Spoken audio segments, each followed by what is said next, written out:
Africans with African pride, fighting to attain our rights. Want more road, shedding of blood for this nation to move forward. But make we can all unite, put each man difference aside. Why can't we just come together, see some tribal wars and fight? Who knows better must do better? A source of collective insight may not be exposed. It's so good, praise the Most High God every day with your whole heart and desire. Lift the mind, holy, holy, holy, holy. Hello, I'm Jesse White, Illinois Secretary of State. This is Danielle Mitchell with Average Black Girl. Hey, this is Don from Our Voice. This is Jeff Badu from Badu Tax Services. My name is Agbe Dima. My name is Olivier Kamanzi. This is Chateau. My name is Eme Adibe. And you're listening to Progressive Mind. Progressive Mind. Progressive Minds with your host, Alinko, on WGHC 98.3. It's every Tuesday night from 7 to 9 p.m. on WGHC 98.3 FM. This is Senna, host of Progressive Minds. You can also call me Alinko. Join me every Tuesday between 7 to 9 p.m. Central Time. We'll be coming your way with topical issues that pertain to our community, issues that relate to you and I. Join the #1 community building show in the entire world as we seek to uplift our community. If you're outside the range, just download the TuneIn app on Google Play Store and search for WGHC. If you're an Apple user, just go to your App Store and download WGHC app. You can also ring 563-999-3221 to listen to us live. Search for Progressive Minds on Facebook, like the page, and turn on your notification. You can also catch us on YouTube by searching for Progressive Minds. Progressive Minds, to whom much is given, much is required. Lyra and Star, they are with me, they surely come. It's another Tuesday of the week, and you're logged on to WGHC 98.3 FM, your voice, your music, your station. I assume that. If you have it, please do that, especially if you are in the Chicago, if you are around the north side of the Chicago area. If you're not, just download our app at the App Store if you're an iPhone user. For Android users, download TuneIn app and then search for WGHC. There's a little trick to that. Once you download the app, it's going to suggest a free month trial, a free week trial, something of the sort. Look on top of your screen. You will see the X button. Get out of that. It's because the app is supposed to be free. Then you can search for WGHC FM. Alternatively, 5631-563-999-3221 is a number you can ring in to listen to the program live. That is not the call-in number, okay? In the show, later on in the show, I would give you a call-in number so you can share your mind, contribute, or ask a question. But 563-999-3221 is the number to call in to listen to us live. You can also catch us on our website, wghcfm.org. Today, we're talking about effects of loneliness. There's so many reasons why we can be lonely. And when we get lonely, there are ways it affects us. You may not know it. Sometimes some of you already know it. But today we'll be talking to specialists who are in the field. In the short while, I'll be properly introducing them. Marilyn is here. 2 of the guests are on their way. But as you are accustomed to the Progressive Mind Show, we will go into the health, sports, and fitness update with our man Mike, who is ready. Mike, what do you have for us today? Hey, how's everybody doing? We are well. Today is a bright day, so it's all smiles on everybody's faces today. Smiles all around because spring has finally sprung. It's in the 80s here. Finally, we get rid of the snow we had last week. The rest of tonight, we're going to get down into the 60s. Last week, we were looking at highs in the 60s, so this is a welcome change. Tomorrow, partly cloudy with a chance of thunderstorms, still in the 80s, and we're going to keep that 80s throughout the week. And storms are going to be likely Thursday night. That's our biggest chance. And throughout Friday, rain is going to end early on Friday, and through the rest of the weekend, we're going to have highs in the 70s and some gusty winds, but a pretty nice weekend overall. And looking at our health update, it looks like there's a lot of focus on the opioid epidemic, especially here in Illinois, but there seems to be hope that marijuana is one of the likely candidates to help with this epidemic. And pot over pills, is what a lot of the doctors are calling it. And Illinois, it looks like we're getting closer to having medical marijuana passed. So there's hope here in our state alone. And looking at sports, over the weekend, Isaac Dogbo from Ghana, our super bantamweight champion with a 19-0 record, 13 knockouts, knocked out Jesse Magdaleno in the 11th round for the WBO championship. So it's looking very likely that we're going to have a really good champ for a while. It started out kind of shaky, but then in the 11th round, things got better, and he put him on his tail, let's say. You know, Ghana is known for producing boxing legends. For those of you who are legend fans, there was once a hero called Azuma Nelson. Then he fought Jeff Fenech.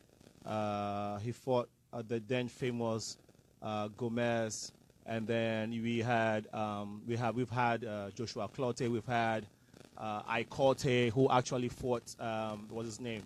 Then the guy you call the golden boy, De La Hoya, Oscar De La Hoya. Yeah, he gave him a run for his money. And then we've had the Clottey brothers. We've had Nana Kunedu. So Ghana is known for producing good boxers, and so we are hoping that this one will live up to his name. There's actually one that was brought into this country some years ago by Don King. His name is Joseph Awinyonga. Joseph Awinyonga came into this country some years ago by Don King, and he also fought for some time. His son has taken after him. His son, who was called Jojo. The guy is only 9 years old. He's won 4 national championships already in a year. National silver champion. He's been on this show, I think twice already. He's winning all the laurels in the city and in the state. And so check out Joseph Awinyonga Jr. Jojo, excellent boxer at a very tender age. Well, that would be it for Health, Sports, and Fitness update. Thank you so much, Mike, for this update. We know you have a busy schedule, but you always try to make it here, and we appreciate your time. I know traffic has been crazy. Yeah, you stormed through it. We have other 2 guests that are on their way. Traffic has caught them, but we're hoping to have them here very shortly. Stephen K. Asamoah is on his way, and then Saigana Wembley, who's another guest, is on her way as well. You want to stay tuned for the remainder of the program tonight. You want to share the feed if you're on Facebook, and then get onto our website if you can catch us and the various ways that you can listen to us. This is your host, Alinko, with the Progressive Mind Show. We shall be right back.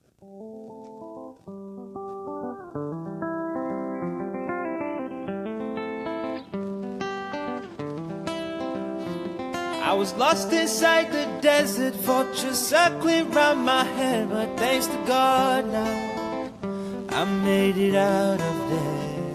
I was just another sheep inside the belly of the beast, but thanks to God now I made it out of there. Guru Guru Meche Meshe, I am a farm, hallelujah. Guru Guru Meche Meshe, I am a farm, hallelujah. Guru Guru Meche Meshe, I am a farm, hallelujah. Guru Guru Meche Meshe, I am a farm, hallelujah. This ain't lucky, no. Can't you see the hand of heaven is upon me? This ain't lottery, no. This is 40 days and 40 nights. Seek and you shall find. I say more muscle to your hustle, more butter to your bubble, more blessing to the talika. May God give you all the barika. More muscle to your hustle, more butter to your bubble, more blessing to the talika. May God give you all the barika. I was lost inside the desert fortress, circling round my head, but thanks to God now I made it out of there. I was just another sheep inside the belly of the beast, but thanks to God now I made it out of there. Guru Guru Meche Meshe, I am a farm, hallelujah. Guru Guru Meche Meshe, I am a farm, hallelujah. Guru Guru Meche Meshe, I am a farm, hallelujah.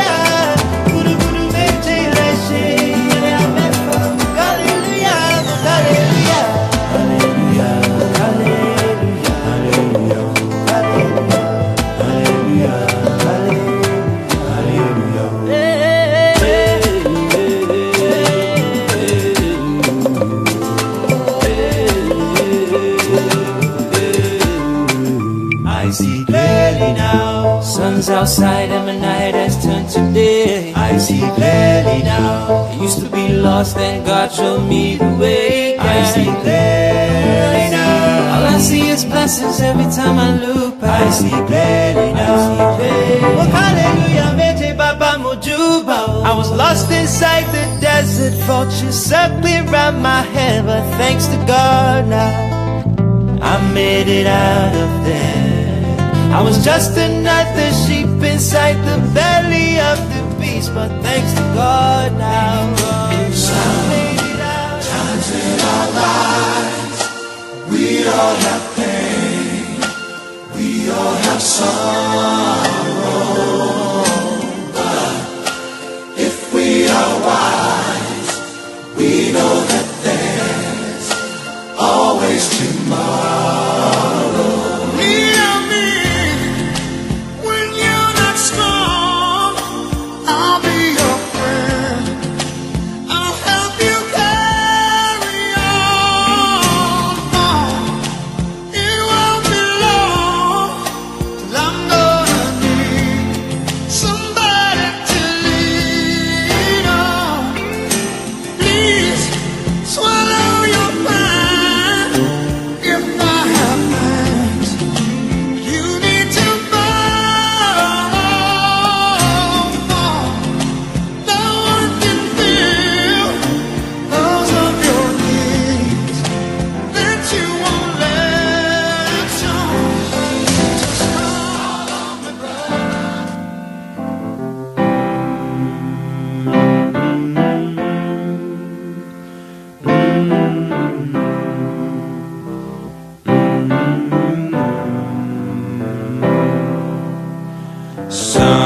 Sometimes in our lives, we all have pain, we all have sorrow, but if we are wise, we know that there's always tomorrow. Lean on me when you're not strong, and I'll be your friend. I'll help you carry on, for it won't be long till I'm gonna need somebody to lean on. Please swallow your pride. If I have faith, you need to borrow, for no one can feel those of your needs that you won't let show. You just call on me, brother, when you need a hand. We all need somebody to We're back on the Progressive Mind Show here at WGHC 98.3 FM, your voice, your music, your station. This is the only and the first African station here in Chicago, in the Midwest, and it's the best radio station for building the community. Arguably the number one African radio station. If you have a feel for Afrobeat, reggae music, and some good vibration music, and topical issues that bring positivity into our society, this is the radio station you have to get hooked on. Again, if you are around the north side of Chicago, all the way to Medical District area, down to the south, around by Brownsville, thereabout, you can catch us on the dial, which is 98.3 FM. We are also available online by way of downloading our apps. If you're an iPhone user, you want to download it in the App Store. If you're an Android user, you download the TuneIn app first, and then search for WGHC FM. You can also always catch us on our website, WGHCFM.org.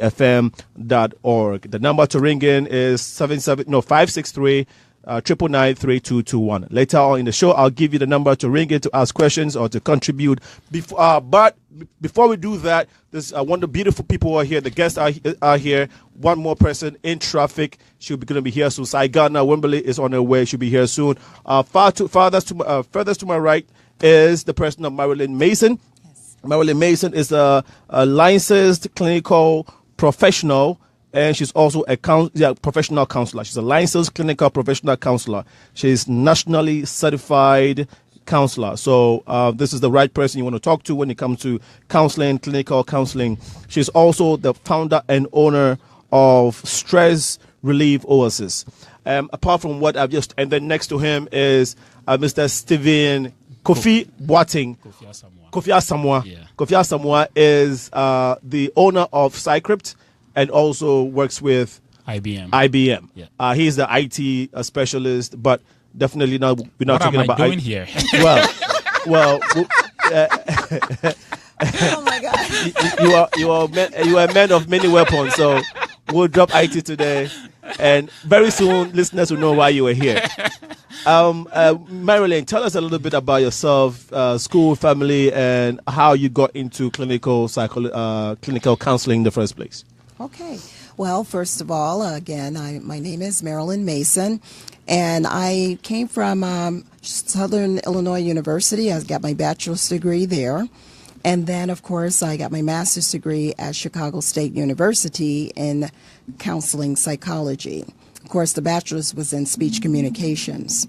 And I currently am working at the Chicago Police Department as a 911 dispatcher, whereas I've been there for 26 years. So I'm actually multitasking in that I also have a business called Stress Relief Oasis. Now, let me break it down for just a moment. In terms of how I came into becoming a licensed clinical professional counselor, one might say, well, what is that? It's the acronym is LCPC. It's just basically a counselor who deals with people who have stress-related issues, or I may deal with people who have anxiety disorder or depression, what have you. I've dealt with it's okay. Heard a Freudian slip. A Freudian slip. Okay, so I dated someone. Yeah. So I dated someone Yes. Who needed clinical counseling. Some clinical counseling. How about that? That, my listeners, is called a Freudian slip. Okay. All right. So as I continue, the thing that I do in terms of working with people who have stress-related issues is one of the reasons why I decided to start Stress Relief Oasis. And working with the Chicago Police Department for 26 years, I've listened to and have heard so many people dealing with a lot of stress that has caused health issues, a lot of other things in terms of their inability to even work around people sometime where they have to take off work. So I think loneliness is a great topic to talk about because sometimes people have withdrawal issues and they just kind of back up from a lot of things that's causing the problems in their life. Before you got there, tell us about Stress Relief Oasis, exactly what you do with it. Okay. I mean, you're the founder. What actually inspired you? Thank you. Yeah. Okay. Stress Relief Oasis is a relaxation spa. It's a place where people can come and relieve their stress and also to relax. Now, what do I mean? I have 3 state-of-the-art automated massage machines. Now, oftentimes people like to go to spas where they may have to undress for that, but here at Stress Relief Oasis, you keep the clothes on, you get on these machines. I have some state-of-the-art machines like a hydro massage, an intersegmental massage table. I also have nature videos that you will watch while you're on the machines, and whatever type of music that you want to listen to, I put that on for you as well. So also, one of the things that I'm adding to Stress Relief Oasis this year is I'm going to have licensed massage therapists that's going to be doing seated chair massage. One more thing I want to say about Stress Relief Oasis, I also have spa parties there, tea parties, and also other events, group meetings, whatever people want to come to do, I try to set it up for them so they can have a really peaceful place to enjoy themselves. Wow, sounds very peaceful already. It is. Where's the location?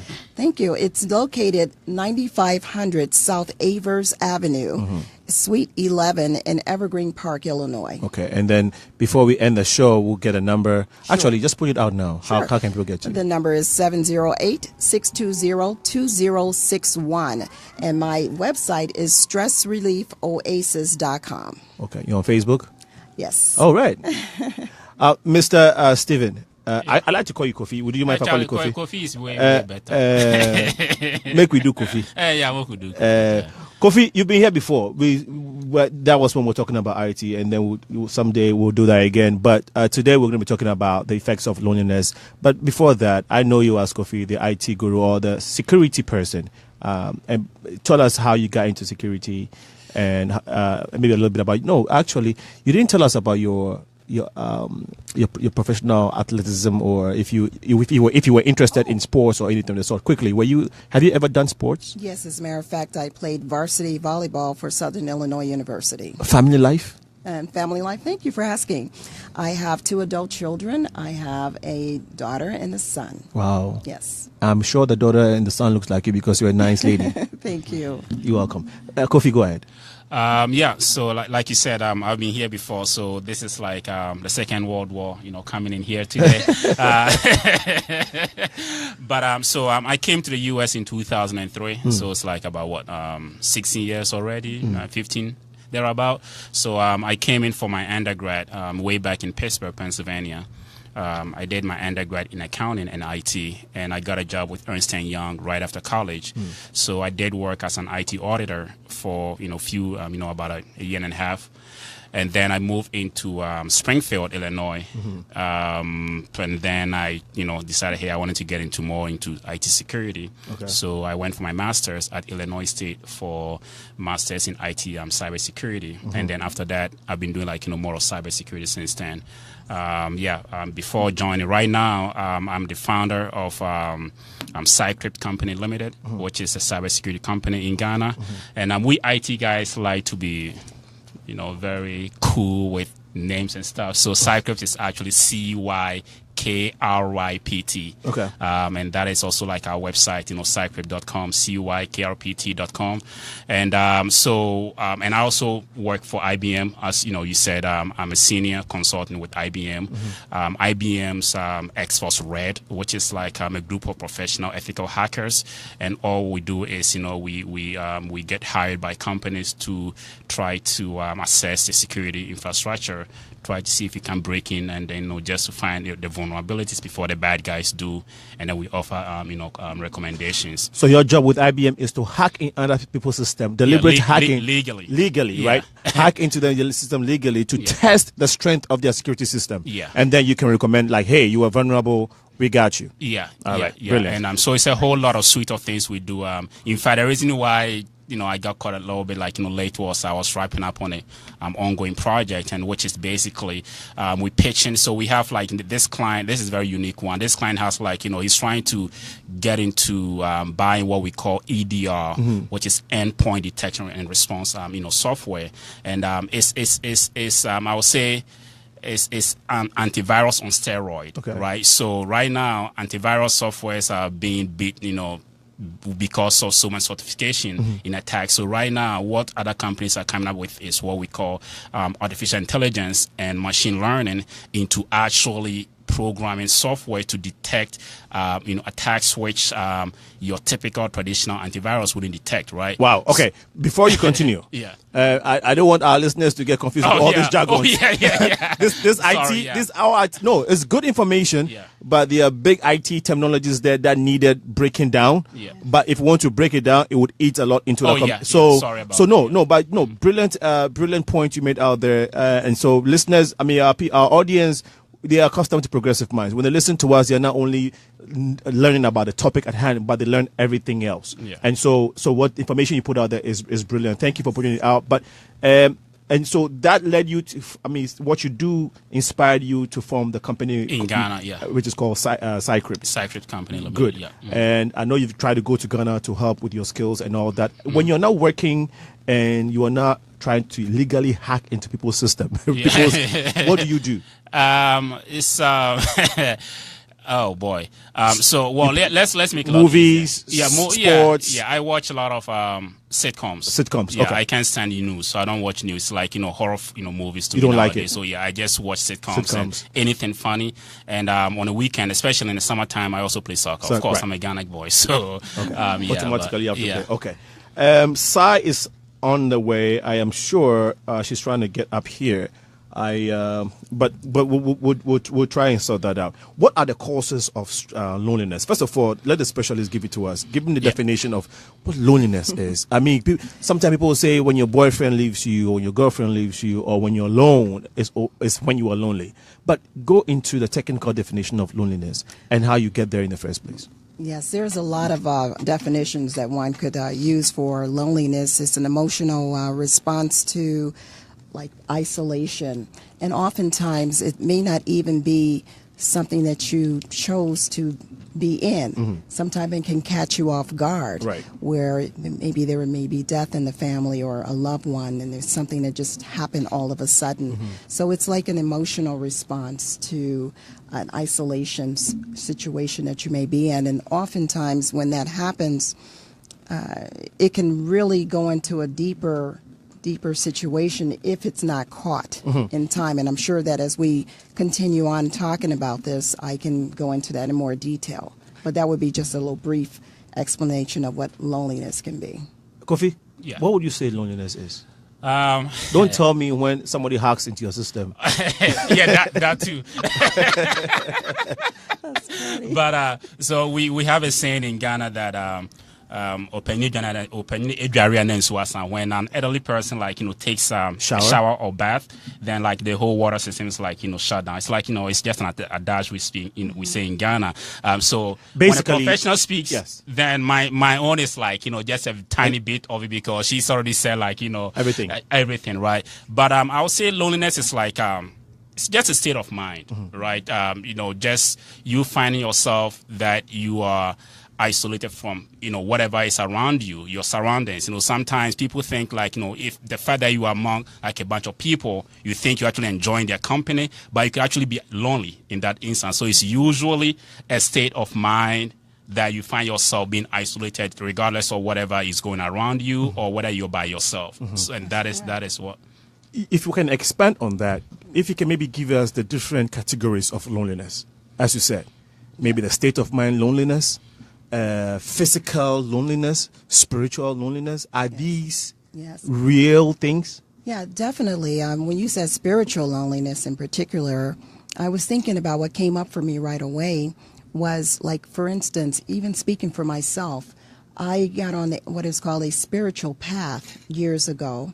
And so when you go on a spiritual path, or even when you decide to believe in a certain thing that others do not believe in, or you go on this particular journey, oftentimes you may find that you're on this journey by yourself, or it's kind of hard to find someone who is in agreement with you. So you may feel a little loneliness. Loneliness doesn't always have to be a negative thing.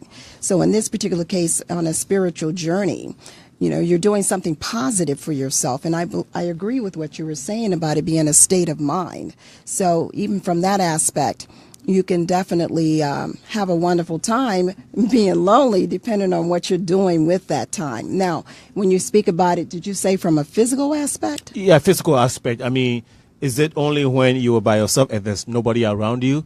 Is when you call yourself a lonely person? Is that you give the definition of it, right? And so maybe we don't have to go into that, because you already said what physical loneliness is. Now you also mentioned something about being mentally lonely, and you guys also touched on it. Now you said, Kofi, you can be mentally lonely. Yeah. How can you be mentally lonely? No, let me get to you, because you are a clinical counselor. How do you diagnose somebody as being mentally lonely? Well, again, I would say that again. And what state of mind should they be before you say they're depression? Okay. Yes, if a person has gotten to the point of from being lonely, like I said, it can get so deep. If it's not caught in time, then that person can begin to have suicidal ideations and get into a state of depression. So it's really important that we catch that, from the mental state. And then you begin to start noticing the behavioral state. So in order to help a person through that stage, if you can catch them beforehand, then, you have to practice what is called cognitive behavioral therapy with that person to help them to see things in a different way and identify what is causing them to feel this way in the first place. So can a loss of a family member cause someone to get into that lonely state? Absolutely. Okay. In fact, I can give you an example Please. of someone that I know, particularly who is 7 months pregnant, and her husband recently passed away unexpectedly. So in that particular case, that individual has now experienced a sense of loneliness, even though she is surrounded by a lot of support, family support, friend support, but still that individual that she had come to, be with on a regular basis is not there. So in a situation like that, we have to continue to watch that person and make sure that that person doesn't slip into a deeper sense of loneliness or depression. So it can happen. Yes, thank you. I'm still trying to get into some of the signals you can pick from people. And you said, I think you mentioned one.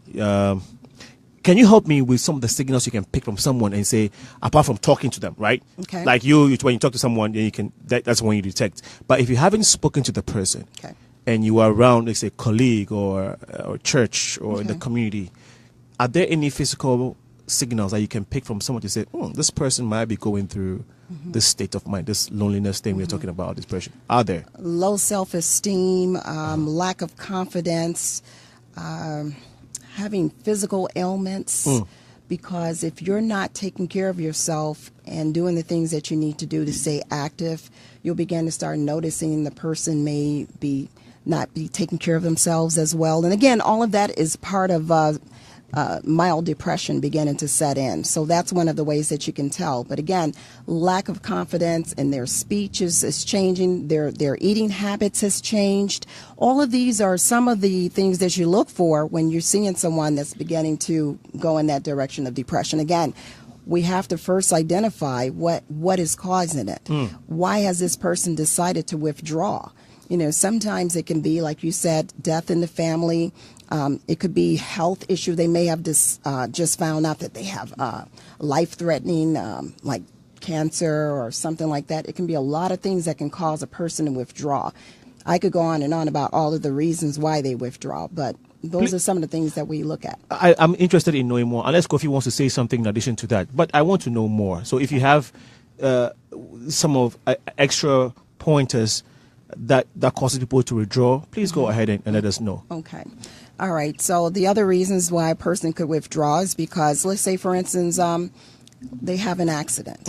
Unfortunately, if they have an accident, or they may have some type of malfunction that may have occurred from that accident, maybe a facial, they don't look the same, or they became a burn victim. There's so many things that can cause that person to withdraw and feel bad about themselves, and they want to stay in the house and don't want to come out, or it could be, because they were hurt from being in a relationship and now they don't trust. And so again, like Kofi was saying, that it's a state of mind as well. So they began to withdraw and they don't want to be around people anymore. And so it's really one of those fine lines that, if, again, I'm kind of being redundant, but if you don't catch it, it can be an issue. Now you have something that's called agoraphobia.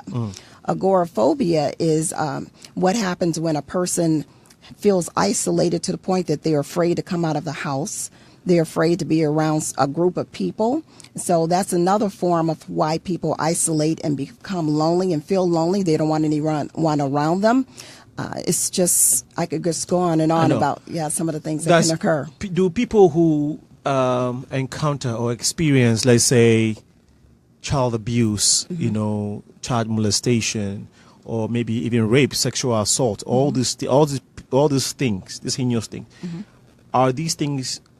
Can these cause people to withdraw and be lonely? Kofi, do you know if these things can actually affect people's? Definitely. I have spoken to people who have had such experience before, especially those who have been sexually molested before in their lives, and that can cause one of those withdrawals. And in addition to that, another thing that I think also causes withdrawal can also be a new environment, right?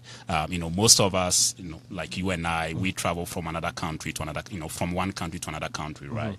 And then we've left like all our family members home, friends, everyone we know from back home, and then we come here, right? So you feel like it's a whole different environment, and you feel that kind of withdrawal. And I'll give myself as an example. I mean, when I came in my first Christmas, and even till now, like, you know, I feel so lonely because home, Christmas is a whole different ball game than here, right? Yes. So that, you know, the change of environment can also be one of the factors that can lead into people being withdrawal. You know, it's like your kid going to, you know, to school, you know, in a new, like, you know, new school from, let's say, maybe you used to live in the suburbs somewhere and then you move to the city, and then they get to the next new school. They are going to feel that kind of withdrawal because it's a whole different environment for them to be able to like establish what they used to have from the previous location. So that could also be one of the reasons why people also like, you know, withdraw.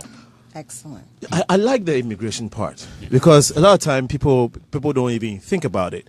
But the fact that you leave one location and whole group of people and a way of life and jump into another one, yes, the anxiety, the enthusiasm, and the exuberance of seeking greener pastures or going to a place for a better life, you know, supposedly, I can also give you a whole challenge, which is this loneliness thing we're talking about. Right. And it takes some time for you to actually gel into the system. It took me a long time, psychologically. Yeah, definitely. You wanted to expand on that? I just wanted to expound on that by saying also with changing environments, I believe that probably most of your listeners are adults. So with that being the case, they may have children. And so the children also are going to experience that loneliness as well. Going into a different environment, changing schools, trying to get new friends, feeling like the oddball.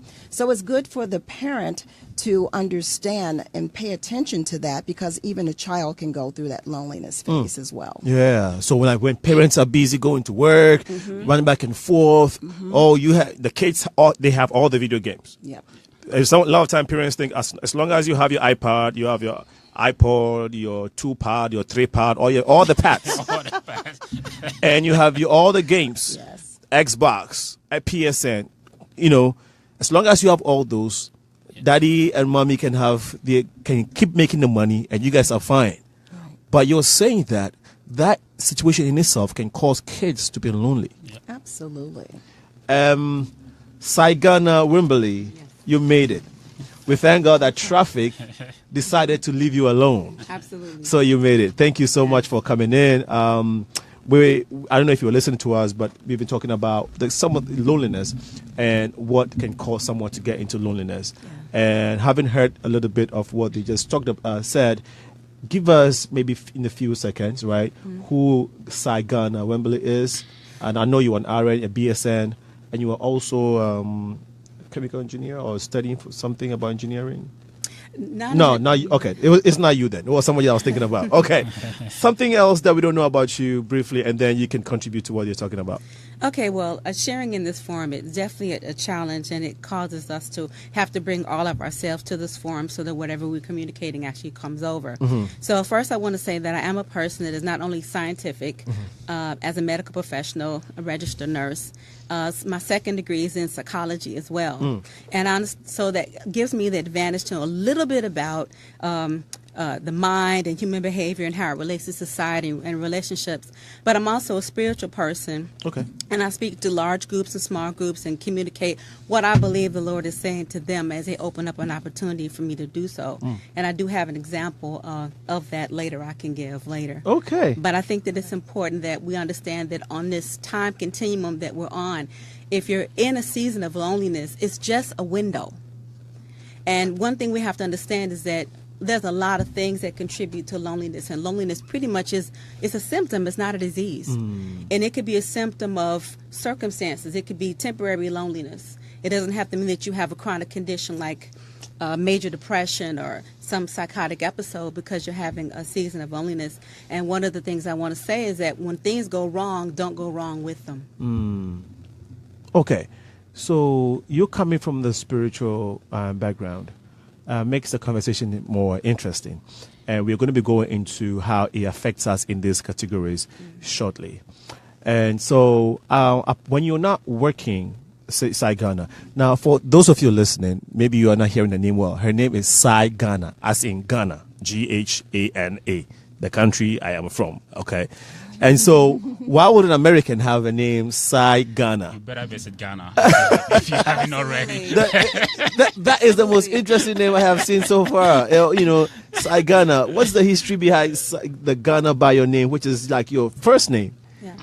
Well, I don't know the actual translation of it. Well, Ghana, yes, okay. But Ghana, okay, Ghana is right. Ghana. And it's spelled Syghana, just like the country. Right. My father was an author of 14 books. He traveled very heavily, was very Afrocentric, and taught us a lot about our people as far as our family. Also, he was one of the contributors to putting African American studies in the schools, particularly in Oklahoma City and places like that. So I think that's where that came from. The SY, I'm not exactly sure. Okay. If anybody knows, I'm welcome to that. I'm welcome to that. I have other translations from other nationalities and languages of other friends of mine, but I don't know. If Saigana is not an RN or doing psychology stuff, what is she doing? Okay, I am a not-for-profit corporation owner. As a president and founder, my not-for-profit corporation is geared toward counseling and safety and training in CPR. I believe that a lot of times, and I've seen this, I go a lot to Los Angeles and Skid Row, and you hear sirens every 2 or 3 minutes, but you don't see a lot of things being saved or good saves. So what I want to do is I like to go into the community and teach CPR. I go on and teach them CPR and wellness trainings and safety trainings and things like that so that they can advocate for themselves, because your best hero is you.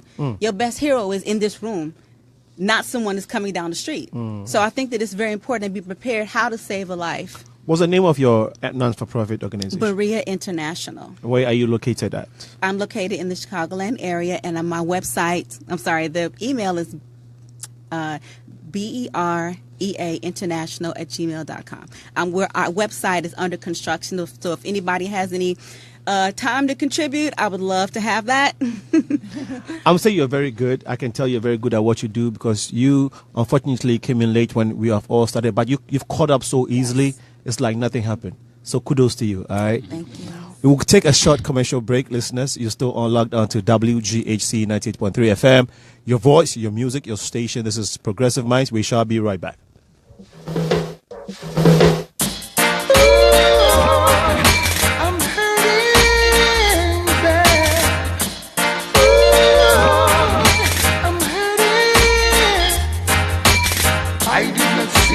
Supposed to see, taking it easy when a friend told me I was in danger, so much danger.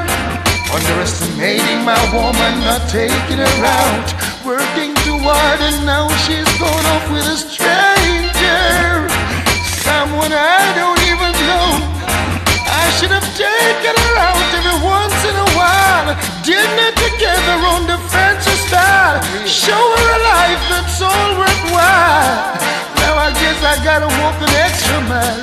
I could beat myself, oh yeah, ooh yeah. I could beat myself, oh yeah, yeah. I'm gonna feel funny out there in the crowd when my friends all ask me, where is your woman? Long time I don't see. Now I've got to think fast. This is WGHC 98.3 FM. And make sure they buy my version of the situation.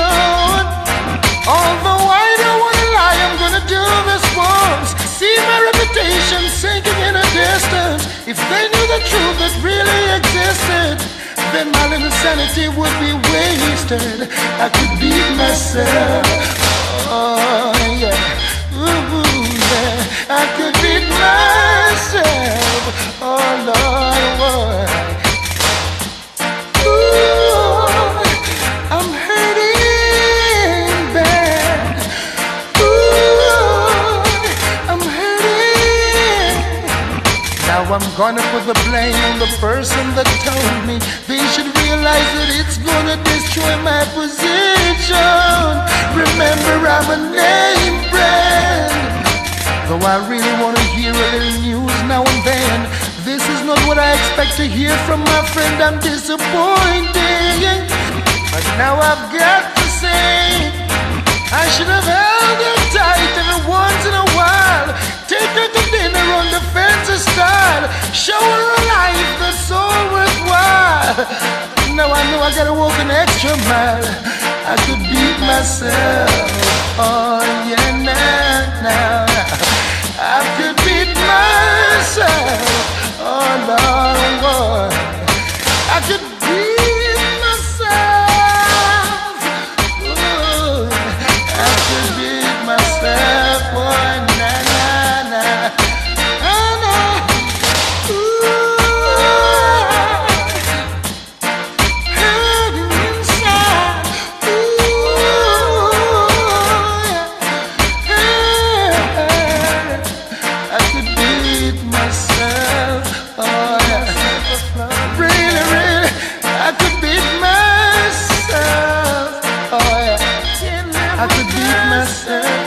WGHC 98.3 FM. Your voice, your music, your station.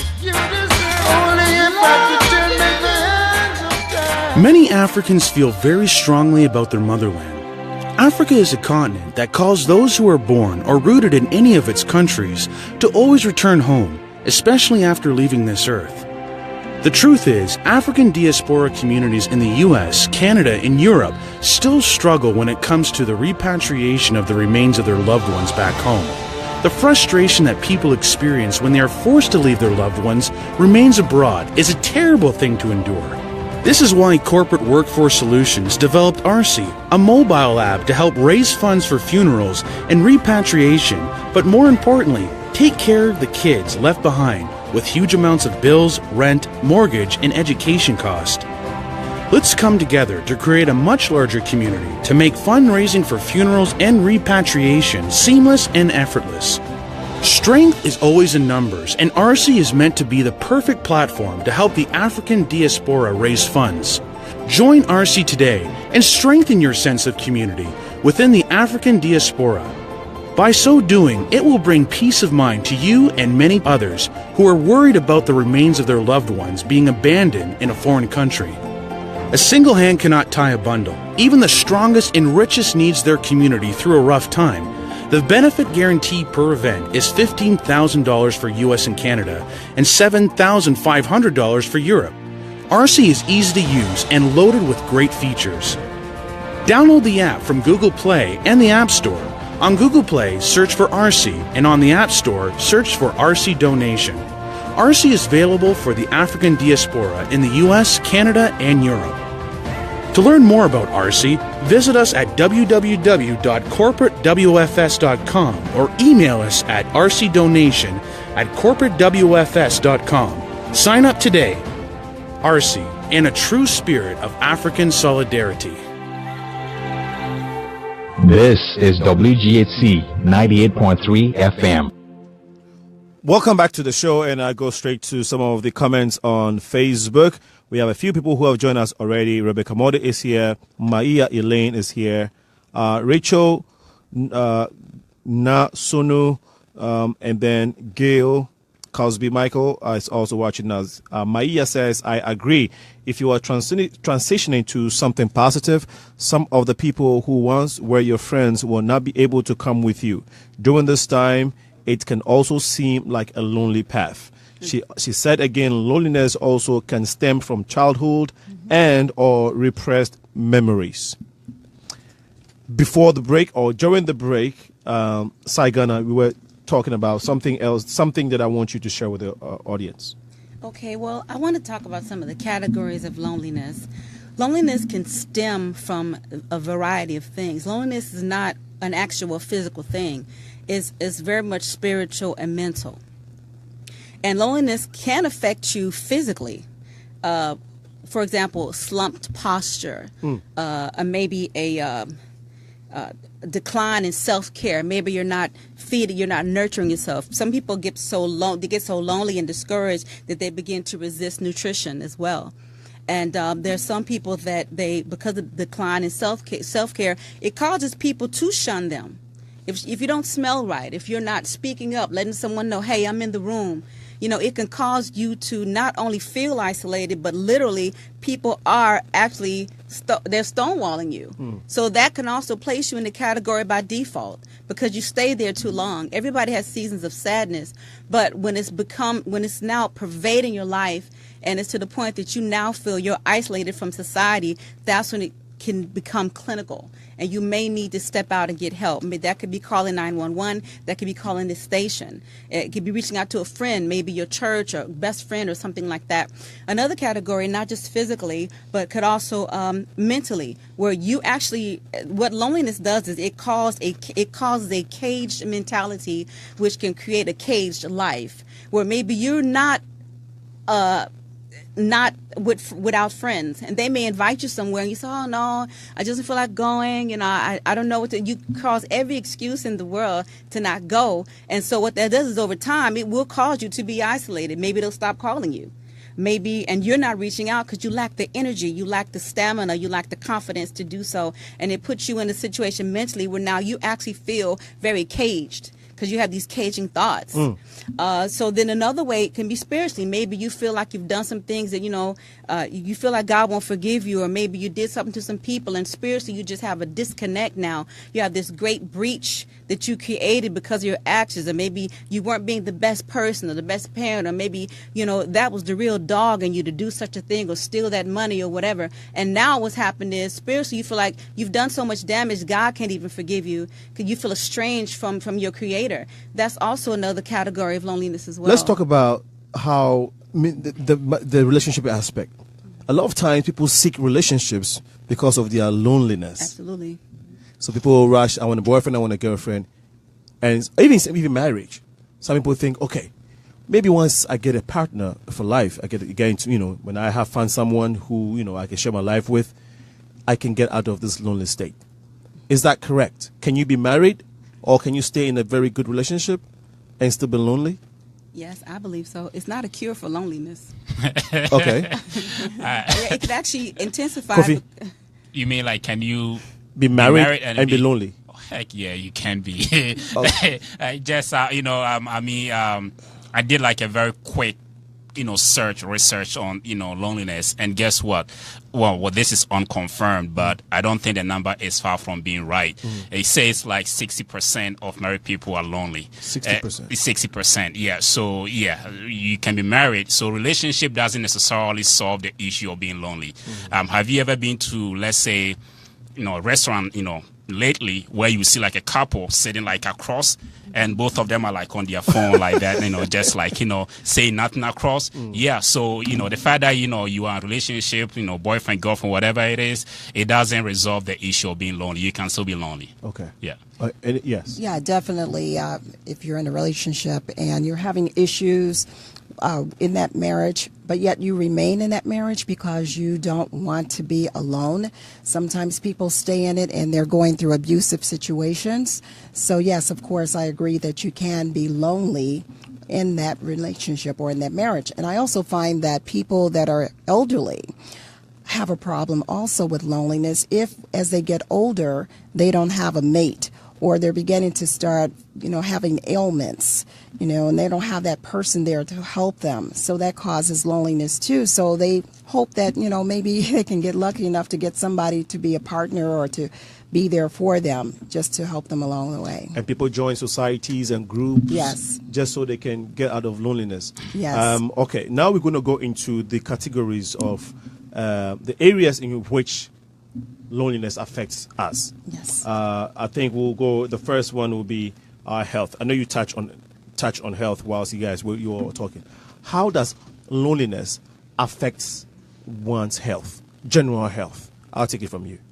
I'll start from you. Cardiovascular problems, mental problems such as I mentioned earlier, depression, that can occur. And I'm sure that we have How does it lead to cardiovascular problem? You being lonely. If I'm lonely, how does it affect my heart's health? It can, because there's just a change in a chemical. It's a chemical imbalance that can occur in the body. And I'm sure that the nurse here can probably elaborate even more so. But I do know for a fact that it does have an effect, and there's an imbalance that can occur in the body. Just from being lonely and then getting depressed. It's just a combination that happens. Nurse. Nurse. There are levels of chemicals, Yes. serotonin and different hormones that we have that, for example, when a person works out, they get this adrenaline going and it gives them a burst of energy. And you also have endorphins, which are feel-good chemicals that help you feel, it gives you a sense of elation and powerfulness. And love can stimulate those very same chemicals. A good run can do it, a hug, you know, a heartfelt kiss from someone that you know is true. You know, having someone to hold your hand and walk you through situations, it can cause those same feel-good hormones and chemicals to stir in your system, and it gives you youth. George Burns said that you can't stop from getting older, but you don't have to get old. And I think love in your life, whether that's love from your family, love from your friends, love from what you do on a day-to-day basis, I think that those things help to keep you vivacious and healthy and keep your organs healthy as well. Okay, how does it affect your mental health? You being lonely. I mean, Well, one of the listeners made a statement about repressed memories. So there are things that may have happened to an individual when they were a child, and those things that happened may never have been addressed. And so it carried over into adulthood. And oftentimes when a situation occurs that triggers that memory that was never taken care of, it can cause a person to experience PTSD, post-traumatic stress disorder, and it may cause that person to withdraw and just go into isolation. And so, yes, it does affect the mental health of that individual, especially if they have not had any type of counseling or if it has not been addressed and they're still carrying that problem throughout their adulthood. Kofi, you and I grew up in Ghana, and as typical African men, the tradition or the way we are brought up is that if you're a man, you don't cry. You don't cry, yeah. You have to man up to every situation. You have to look. You have to have a bone in your face, which means you have to. You always have to have this strong and masculine face, regardless of the situation. You're not allowed to share emotions. You're not allowed to cry, and so, and the upbringing and all that you just shared, even traveling from one place to the other, and all these things that we have talked about, which can cause us loneliness. How do you think that affects us men, more so from the African community? How does that affect our health, if it does in the first place? I mean, every culture have their pros and cons, right? And in fact, I was going to make a point on one of the causes of loneliness. Is also culturally induced loneliness, right? For instance, in Africa, we deal with, like, a family-based system, like a community of system, and trust me, your listeners, those from Africa, can test you that, one or two people in their homes is like, about 30-something years, and they live in a family house. Yes. Whilst in the U.S., the system is like, very individualistic. Like, you're 18 years, you out, and then you begin to live on your own. So back home is very difficult. Is you don't find it that likely to be lonely, right? And you did mention about older people. Like here we have senior citizens homes and stuff like that. Shoot, my grandmother, she clocked 100. She just passed away. She passed away 2 years ago. And she clocked 100. Like my grandfather was also 100 years old. But guess what? Yeah, they had like all of us around. Yes. All the noise up and down, those kind of things. So like they never felt lonely. Okay. Until she passed away, right? But here it's like, so it's culturally induced, right? So where you from can determine also how lonely you become, right? So now coming back to, African men, having that sense of, don't show emotions. Of course, that has its pros and cons, right? Sometimes, we keep it deep down within us, and then one day it just burst out, and it's like, all hell, breaks loose. Yeah, breaks loose, right? So that is the downside of it. But I would say the positive side of it is usually when we are raised to tame our emotions, it helps us also send a good message to people around us, right? So for instance, we are raised to be the caretaker of the house. You are supposed to be the man, right? So if somebody passes away, shoot, if the women are crying, you are supposed to stand up and be the man, like, and you know, console charge them. and console them. Okay. Now, so how are you going to console yourself when you are crying and I'm also crying, right? So that is a good side of it, you know, as we growing up and being told that, you know, we're not supposed to show emotion. But I'm interested in how it deteriorates our health. I mean, so that upbringing, right? Yeah. How it directly affects the health of men, especially men from the African continent. Because if you're not showing emotions, if you are trained to be detached, to not be sensitive to things, to not be emotional to things, well, you just grow up as a man. Yeah. And probably maybe the nurse can help us, but how does a man not having that sensitivity, that emotional and that compassionate feeling, how does it affect a man's mental health or men's health in general? Well, we know by studies that have been done that crying is a cathartic. Okay. It actually cleanses, not just the mind. It helps you get the thoughts out. And sometimes when you're crying, you get mental images, and you're able to actually let those things go, because we have to be able to let go of things we can't control.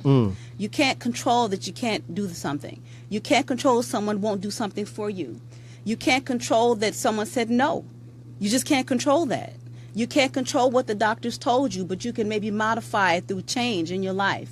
Where maybe the disease state doesn't have to be as the prognosis doesn't have to be as grim, you know, different things like that. But it affects you in the sense that when you bottle all that up, it causes inward stress, and it causes the heart to have more strain on it because there's certain things that happen with your blood vessels. They begin to tighten, and when they tighten, the heart has to pump harder to get the blood to the different parts of the body. That causes the blood pressure to increase. It causes maybe the left ventricle of the heart, that workhorse, to pump harder.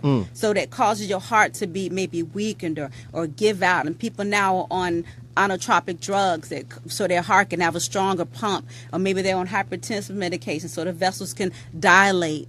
And it goes into affecting the kidneys. You know, now the kidneys have to also filter all this stuff and handle all this anger. Then you have your liver. Your liver has to metabolize everything we take in. So the liver is now overwhelmed. So it's a cascade event in your body. Stress. The body was never made for stress. The body was made for worship. The body was made for love. The body was made for work. The body was made to succeed and to excel. Before you continue, he has something to say, and then we'll come to that. That's an interesting point you're making. And I wanted to make it, you know, short for whatever she said, like all these, like, you know, big words and a breakdown of it. And this is not, you know, scientifically or medically proven or whatever it is. But that is my it's thinking. IT technology proven. It's just it's just analytical, like, you know, proven.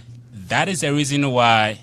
And again, it's not proven, but most African men die, you know, like they pass away, you know, earlier than their wives. So you are saying, like, you in know, your opinion? In my opinion, that's what I'm saying. You think that's the reason why most African men pass away early?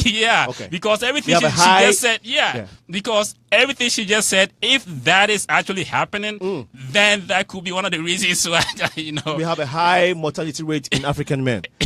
You have a solid point. I was going exactly what you just said. I was going to touch on that because I can bet you, can confidently say that a lot of African men can count the number of times they've shed tears in their life.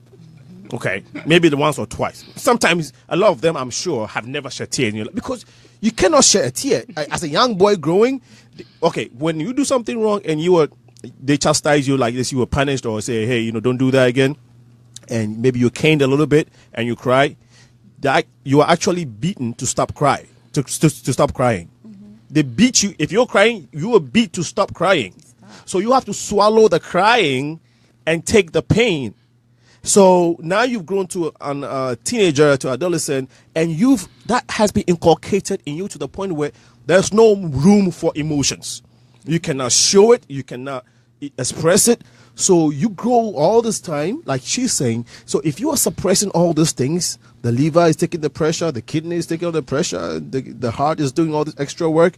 Kofi, to your point, that might explain it. Sometimes you call home or people call you from home, oh, your friend, he's 40 years, he just passed away. I mean, the guys are just dropping like that. Men are just dropping like that. Young men as that, African men.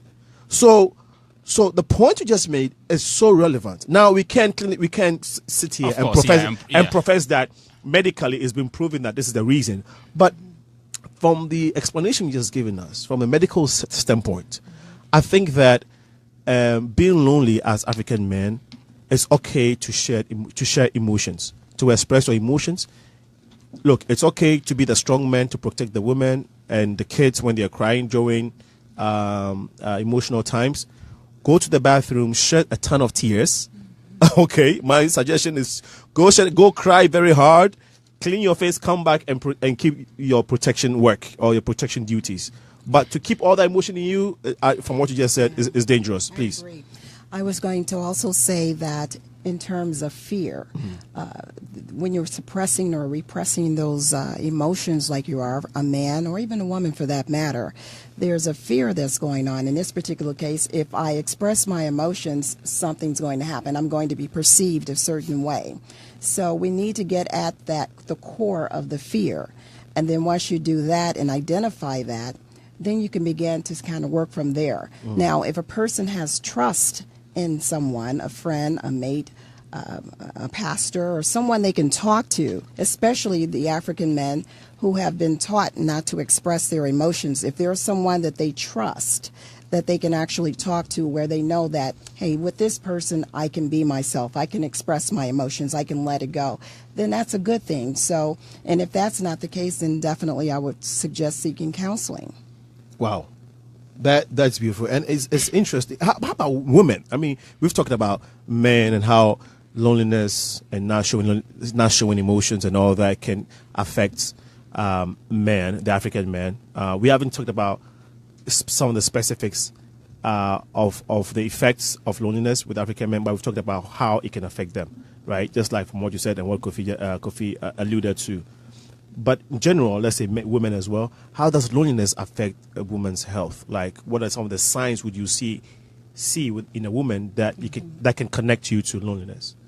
Well, I got to kind of swing to the spiritual on that one. Yeah. In terms of how we'll come to spirituality. As women. We'll come to spirituality. So let's stay with health. Well, as women, we're created.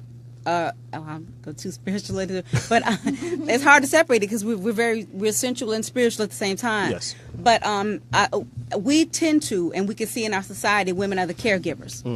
We're not more concerned, but we seem to be overly concerned, and we hover over those who we love, whether that's children, the man in our life, our husband, or maybe the work that we do. We hover over things, and when it's not working right, that causes us stress. It causes us to go into the fixer mode. And when that fixer mode happens, now you're gunning at it. That's not healthy for the woman. Because we know now statistically that the greatest killer of women is what? Heart disease. Only and cancer comes second. Why is it heart disease, and why is it women specifically that are number one on the list for dying of heart disease? It's pressure, it's strain, it's lack of self-care, maybe not giving ourselves the nutrition, giving ourselves the time that we need, expressing our emotions. We put everything on our plate. We swallow that down. Something else bad happens. Something else bad happens. We push that down, then swallow that down. And you said loneliness is causing all this? I don't think that loneliness causes it, but loneliness can. Loneliness can. It can lend to it because you have no one to talk to or reach out for help because you feel like you have to be the superwoman, and so you feel isolated, which is really the definition of loneliness. You feel socially isolated. I have to take care of it, or I'm not doing my job. And you're lonely. And that pressure of you trying to handle everything yourself is eventually killing you slowly. No doubt about it. You can have high blood pressure issues, and you can also get to the point where you we talked about nutrition in terms of overeating. Some people get to the point where they're not able to eat. So again, it becomes a really serious health condition that can occur with women. In some younger women, their menstrual cycles may stop, or it's just so many other different things that can happen emotionally, mentally, and physically with a woman when she's under so much pressure. And again, if she's suppressing that pressure and not sharing it with others. So definitely, I want to say one other thing too, in terms of suicide. that becomes a major issue that can happen with women, although they say men tend to commit it in a different way, such as using it by a gun, whereas women tend to may take pills or some other ways that they may choose to do that. But with the suicide, if that's not addressed, if they're keeping all of this in, they begin to start having suicidal ideations, thoughts of suicide. If you hear someone talking like that, you must pay attention to that person, whether it's a male or female, and take them seriously. Because if they are going through something, and you already know they're going through something, pay attention to that person. Give them some love, give them some support, because whether it's a woman or a man or even a child, we have to pay attention to that because they're going into a withdrawal period. And we don't want to lose them. And Kofi, do you think that's one cause of suicidal thoughts in men as well, or yes, being suicidal or just being reckless? Does loneliness lead to that? Now that is it's one of those areas that it will be very difficult for me to make a point on when it comes to suicide. I mean, me personally, myself. I don't see any reason for someone to take their own life, regardless. My dad used to say something that, watch born they were like, you have watch and then you're hungry. Like as long as you have life, there is a future, you can change your own, your own, destiny. And I don't think death is the ultimate end of it, regardless of whatever it is, right? So it's very difficult for me to... Do you think that when a man is lonely, knowing that naturally, men don't like showing emotions or talking about their problems, right? We're not born natural talkers. So you think that when a man gets to a very lonely place, by all these reasons that you've given, you think that there is a high tendency for him to say, you know what, I'm just going to end it? I mean, I think yes. It's just based on individual basis, right? Okay. Yes, because I can guarantee you, every single person has had some form of loneliness in their life. Yes. Shoot, you can have the best job ever, you will still be lonely, right? But it doesn't mean that you should take your life. Yeah, life is that is it shouldn't even be an option at all. At all. Okay, I understand that. In your profession, in both of your professions, I'm sure you come across some of these cases. Do you think that is one of the reasons why, I'm sure you've met suicidal men, or in those cases, are the leading cause of these suicidal thoughts loneliness, in your experience?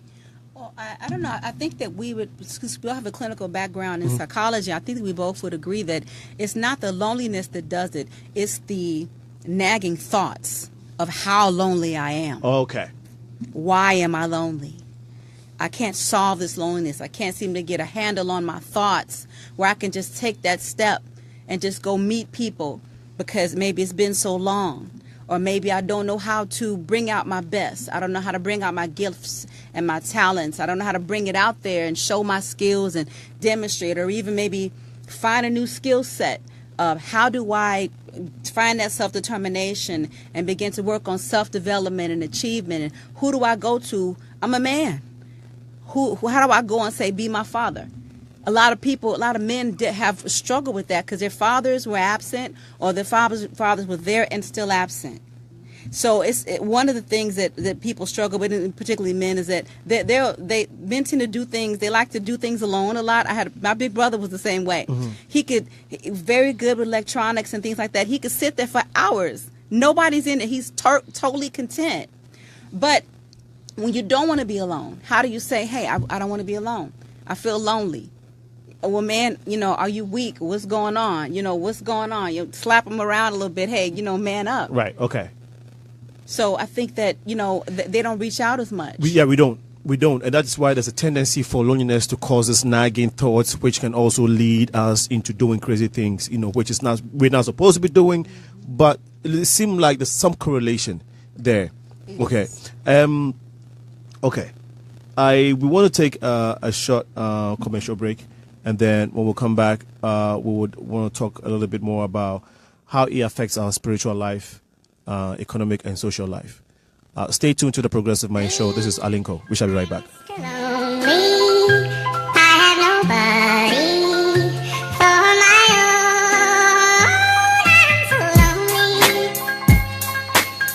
Yo, here goes out to all my players out there, man. You know, that got that one good girl, dog, that's always been there, man. Like, took all the bullshit. But then one day she can't take it no more and decided to leave. Yeah, I woke up in the middle of the night and I noticed my girl wasn't by my side. Could've sworn I was dreaming, for her I was fiending, so I had to take a little ride. Backtracking on these few years, trying to figure out what I do to make it go bad. Cause ever since my girl left me, my whole life came crashing and I'm so lonely, Mr. Lonely. I have nobody, all my own girl. So lonely, Mr. Lonely. I have nobody, all my own girl. Can't believe I had a girl like you and I just let you walk right out of my life. After all I put you through, you still stuck around and stayed by my side. What really hurt me is I broke your heart, baby, you a good girl and I had no right. I really wanna make things right, cause without you in my life, girl, I'm so lonely, Mr. Lonely. I have nobody to call my own girl. So lonely, Mr. Lonely. I have nobody to call my own baby. Been all over the world, ain't never met a girl that could take the things that you've been through. Never thought the day would come where you would get up and run and I would be out chasing you. Cause ain't nowhere in the globe I'd rather be, ain't no one in the globe I'd rather see than the girl of my dreams that made me be so happy but now so lonely. So lonely, Mr. Lonely. I have nobody on my own, no. So lonely, Mr. Lonely. I have nobody to call my own girl. Never thought that I'd be alone. I didn't think you'd be gone this long. I just want you to call my phone. So stop playing, girl, and come on home. Baby girl, I didn't mean to shout. I want me and you to work it out. I never wish to ever hurt my baby, and it's driving me crazy cause I'm so lonely, Mr. Lonely. Have nobody on my own. So lonely, Mr. Lonely. I have nobody. The conversation has been interesting so far. And so if you want to join or ask a question, 773-942-7167 is what you need to do that. The number again is 773-942-7167. You can ring in and ask these beautiful ladies and the gentlemen here all the questions that you have and contribute. You can share your story because your story or your suggestion may actually spark a light in someone's head, and so please feel free to do so. Nelson Mandela once said that as we let our own light shine, we unconsciously give other people permission to do the same. And that is why it's important that you share your little 2 cents, because you never know the light that you have that would cause someone's light to shine as well. So please feel free to contribute. 773-942-7167. Saigana, you wanted to make a point before we went on break, so please do that quickly, and let's look at the effects of loneliness on our spiritual lives. Okay, well, you mentioned the physical, so I will cover a little bit about the health. that. The health. Your health, a person's health can decline because of loneliness, because they feel like they don't have much to look forward to, and they're not going anywhere tomorrow. They're not going anywhere tomorrow. They're not going anywhere tomorrow. Yeah. They're not going to see anyone. No one's coming to see them. So what that does is socially it makes them inept, and they feel like, well, what am I bathing for?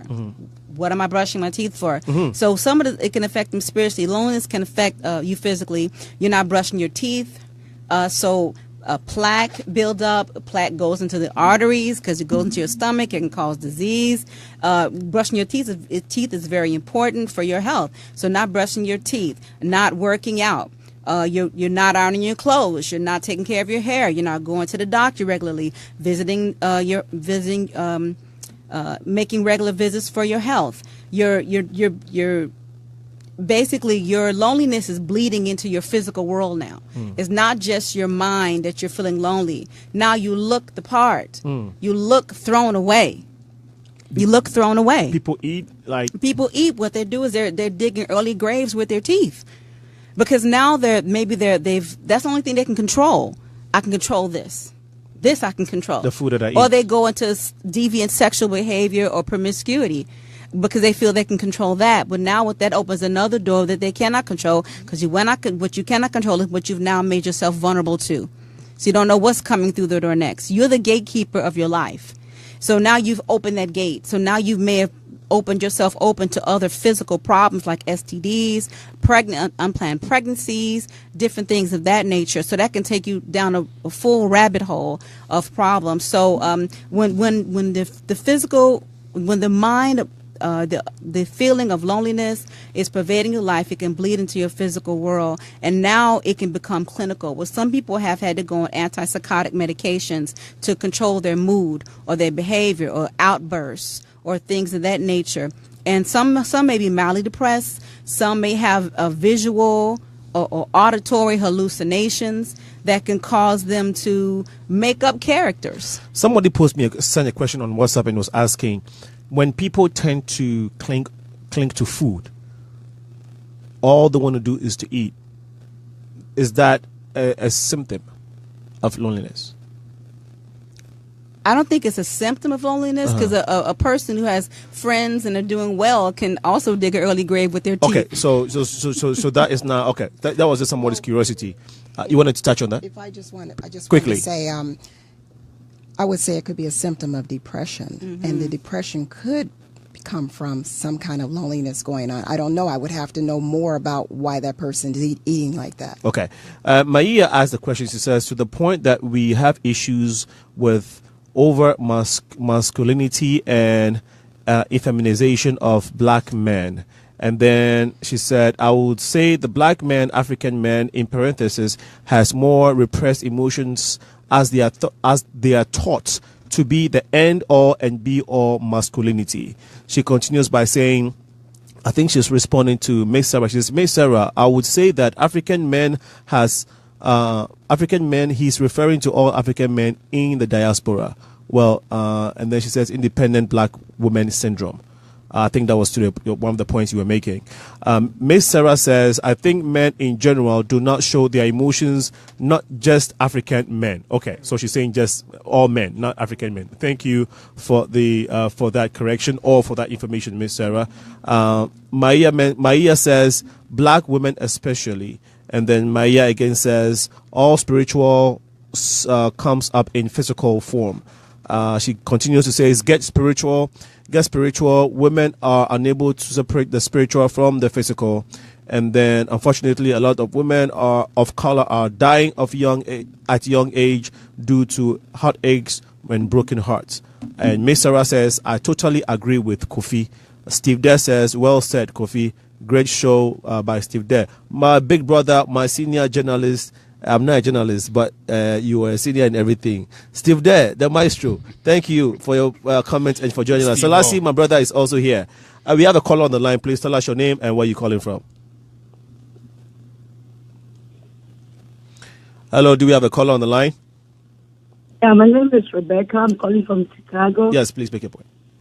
Yeah, I really like this topic, and as I'm a Christian, I just want to speak on the spiritual side. Yes. One thing which can help you not to be lonely is to speak positive. You have to have a positive mind that whatever you are going through will never be permanent. You come out of it. Okay. So when you have that positive mind, you always speak to yourself that I will make it, whatever it is. I will be whatever I'm supposed to be. God has created me in His image, and whatever I'm going through, it's in the Bible that people have been through it. Like David, like Joseph. They didn't do anything wrong, but sometimes they were lonely for a reason. So, as a Christian, you have to know that you are also like a child of God. You have to go through it. There'll be a time in your life you go through a difficult time and you don't understand it. Okay. But that time when God is silent, He's doing something wonderful. Okay.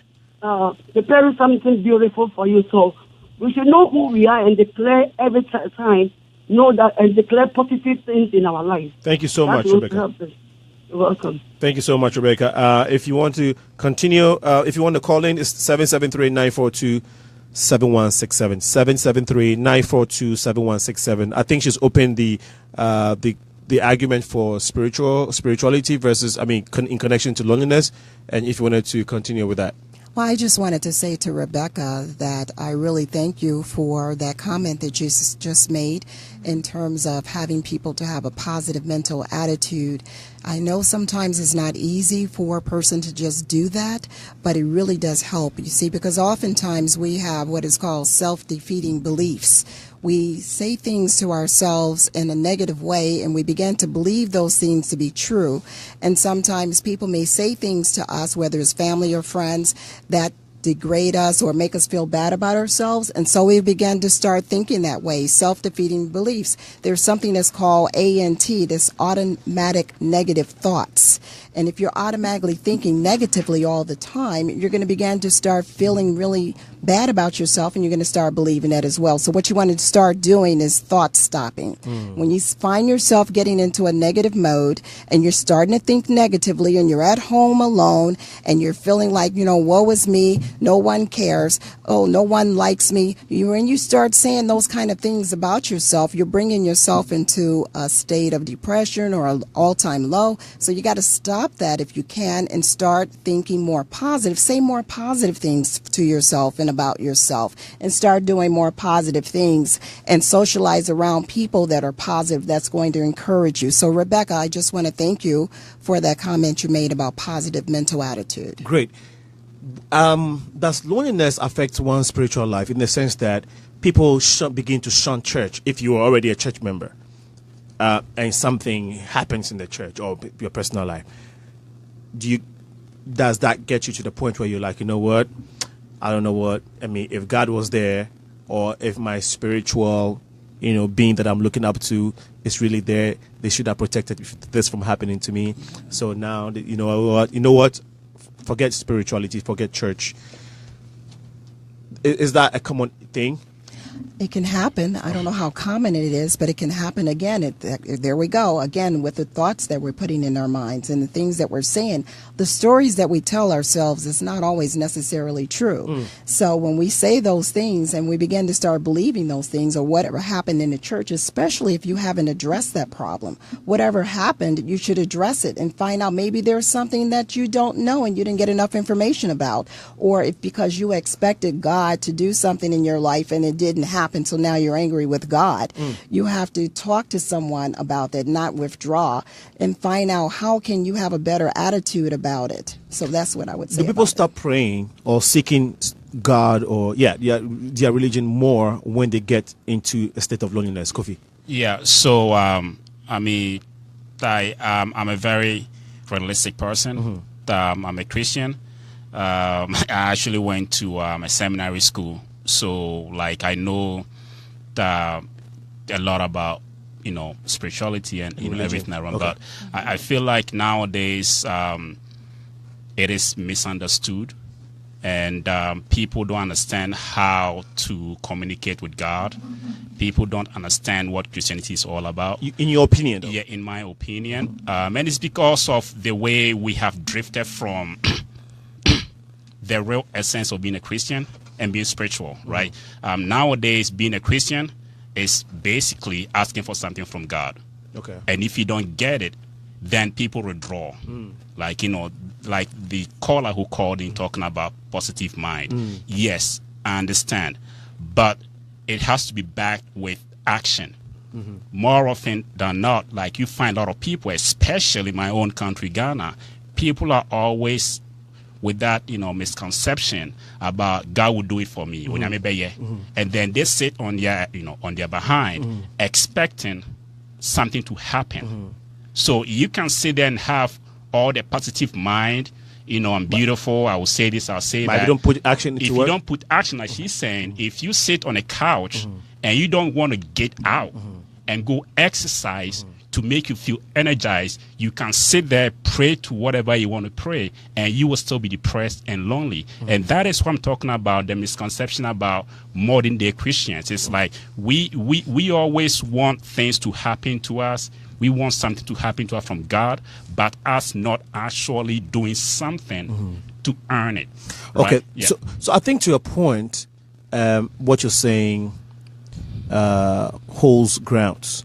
To a certain point, people also seek solace in God or in spiritual deity because they're coming from a lonely place, or they're coming from a place of genuine lack.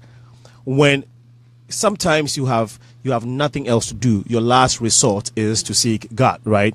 And so sometimes people are not just looking at God and saying, okay, God, do it for me, because they haven't tried. Sometimes they've done everything they could, and now, you know what, they cling to. That's why people cling to church a lot. Like they know that is the only place, the only safe haven that can give them that divine answer they're looking for, which they have not been able to get after searching or after working hard for.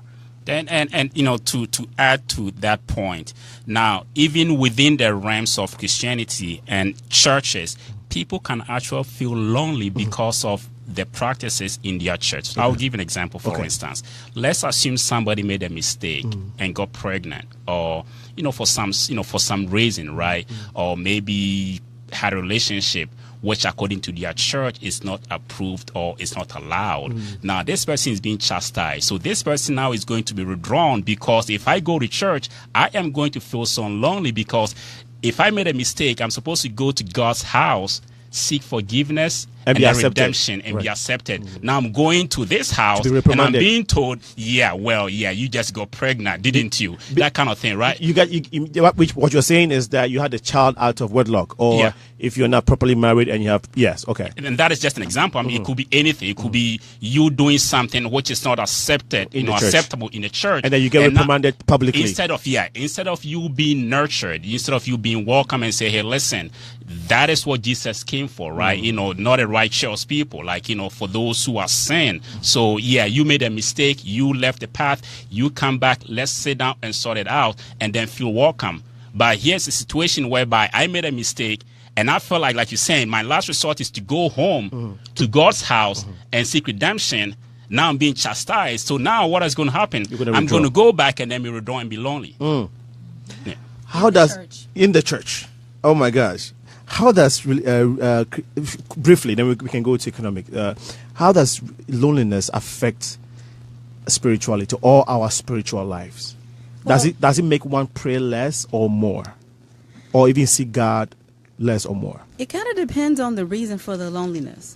If loneliness comes from a loss, the person may be reaching for God to fill that void. If it comes from betrayal, they need to understand it. So they're seeking information. God, why? Can you explain to me why? Well, do I deserve this type of treatment? Was it something that I did? Is it karma? So a lot of these questions come up. So I think the best thing to do is to turn to the power source that can, number one, give you answers. Number two, give you relief from your grief. And then also that can receive you and give you comfort. And whether that's however you find that, I think that it's important that you reach for that. I want to say that loneliness is very much spiritual. It's distressing. There's a clinical diagnosis, there's a nursing diagnosis called distress of the human spirit. I did a study on it, did a paper on it. And when the spirit is distressed, whether that's by physical or any other things that happen, it causes the person to maybe shy away from spiritual things. Spiritual could be your family. We're very much connected to our family.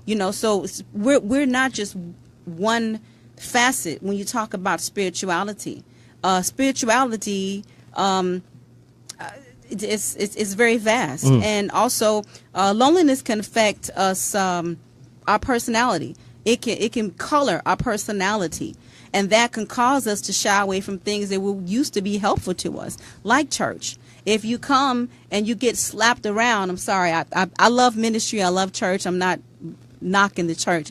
I'm saying more to his point, more to Coffee's point, that if you come in the church and no one is discerning that, hey, this person needs nurturing and care and to be restored right now, and let us be meek and restore this person, and instead to get slapped around and get the heel, what do you think the person's going to do next? They're going to go in there, they're going to get small.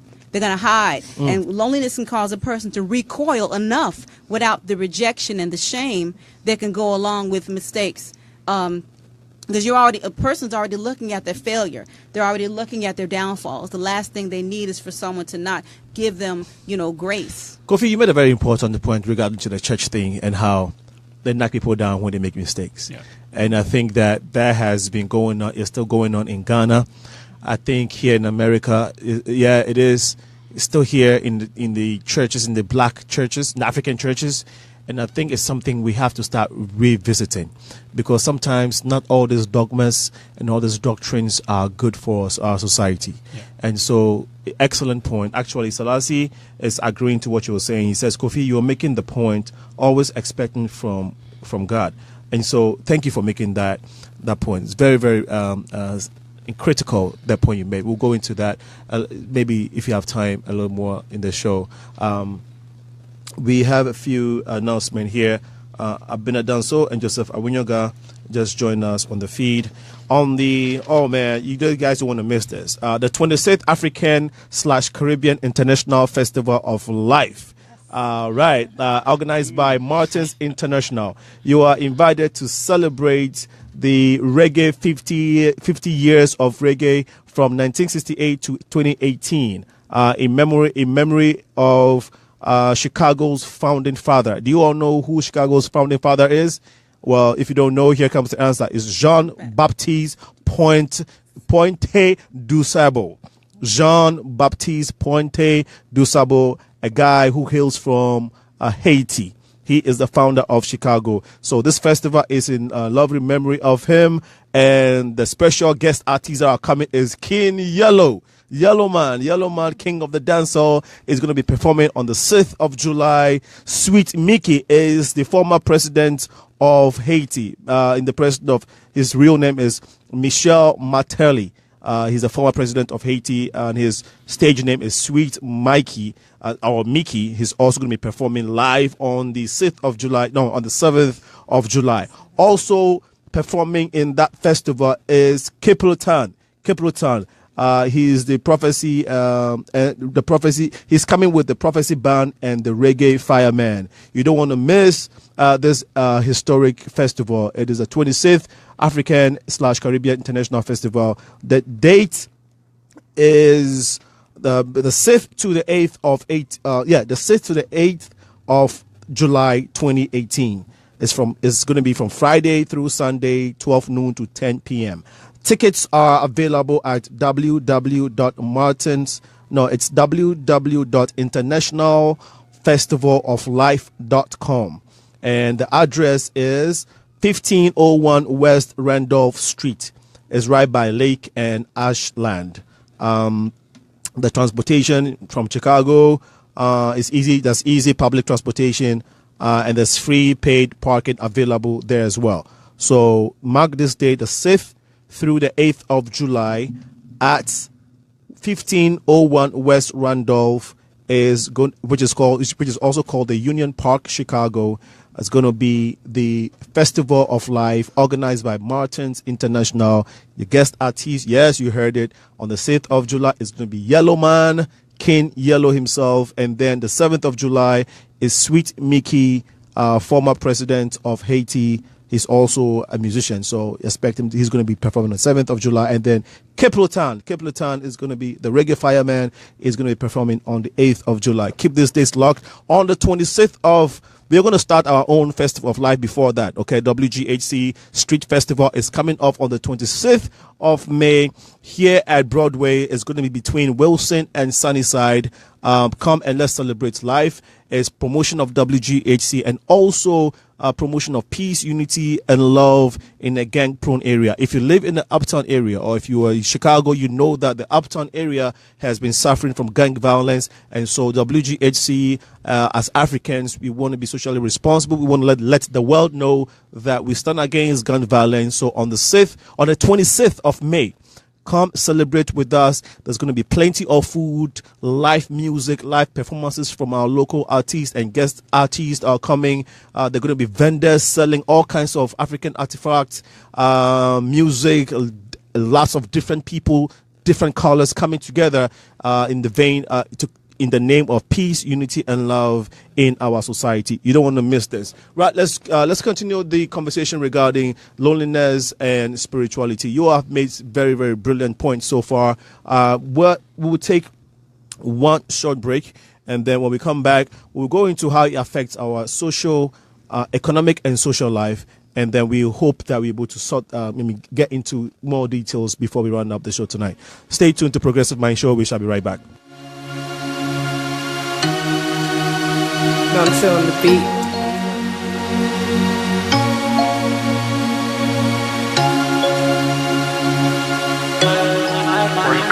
My girl, she got a gun in her hand, and she keeps one in her man. Baby girl, I know what I did. You ain't gotta run the amount, so run the amount. Baby, I say run the amount. Let me know how you really feel. So run the amount. You know I got a special spot to help you remember me. And every time you leave this spot, you know I get to see. She's bright like an electric bulb, so everybody gets to see, yeah. And every time you leave this spot, you know I get to see, yeah. But tonight you can call my phone. Tonight you can call me all night long. Tonight I represent the guy with the money who live fast, but still, baby, don't die young. Say tonight you can call my phone. Tonight you can call me all night long. Tonight I represent the guy with the money who live fast, but still, baby, don't die young. So tonight just go all the way with me, all the way with me. Tonight just go all the way with me, all the way with me. Tonight just go all the way with me, all the way with me. Tonight just go all the way with me, all the way with me. See a different loving, let me not boast. Me, I keep on dodging them in my post.